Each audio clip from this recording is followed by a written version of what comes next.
share and subscribe to Mera Deen و ایمان Islamic channel. والد نے بہن کو حصہ نہیں دیا تو کیا بھائی دے سکتے ہیں؟ ہم 3 بھائی 4 بہنیں ہیں، والد صاحب حیات ہیں، والدہ کا انتقال ہو چکا ہے۔ اچھا یہ والدہ کا انتقال ہو گیا ہے، والد صاحب نے ہم 3 بھائیوں کو اپنی جائیداد تقسیم کر کے دے دی، اس میں ہماری بہنوں کا کوئی حصہ نہیں ہے، نہ انہوں نے کبھی مطالبہ کیا۔ میں یہ ارادہ رکھتا ہوں کہ اپنی جائیداد کی کل قیمت نکلوا کر اپنی بہنوں کو ان کے حصے کے مطابق پیسے دے دوں، کیا یہ عمل درست ہوگا؟ نیز اگر ہمارے حصے پرسنٹیج میں بتا دیں کہ بھائیوں کا کتنا فیصد بن رہا ہے، بہنوں کا کتنا فیصد، تو بہت مہربانی ہوگی۔ عامر رشید صاحب یو کے سے۔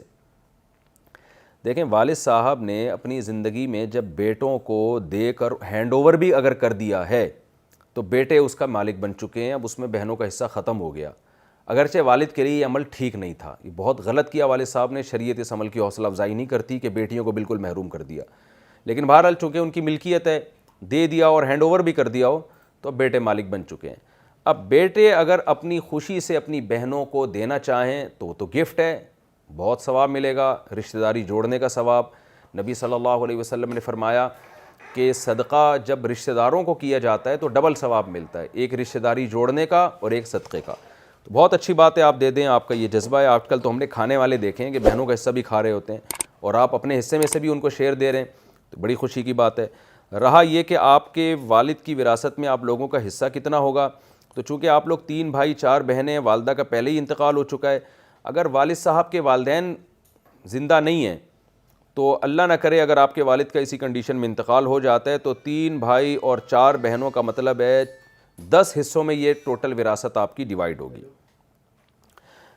10 حصوں میں، تو 10 حصوں میں ڈیوائیڈ ہوگی تو 10% اس میں بہن کا حصہ ہوگا اور 20% اس میں ایک بھائی کا حصہ ہوگا، یعنی آپ ٹوٹل وراثت کو 10 پہ ڈیوائیڈ کریں گے، جو جواب آئے گا وہ ایک بہن کا حصہ ہوگا، اس کا ڈبل ایک بھائی کا حصہ ہوگا۔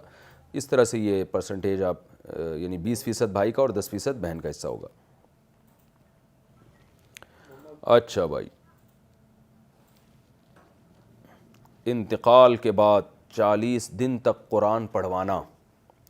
میری امی کا انتقال ہو گیا ہے، کیا 40 دن تک کسی حافظ سے سورہ بقرہ پڑھوانا جائز ہے؟ بنت عبداللہ۔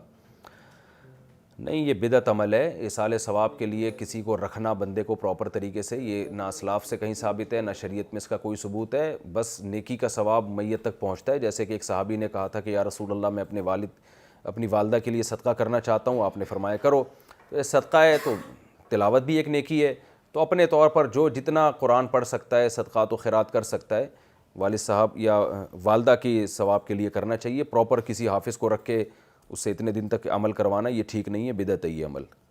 Share and subscribe to Mera Deen و ایمان Islamic channel.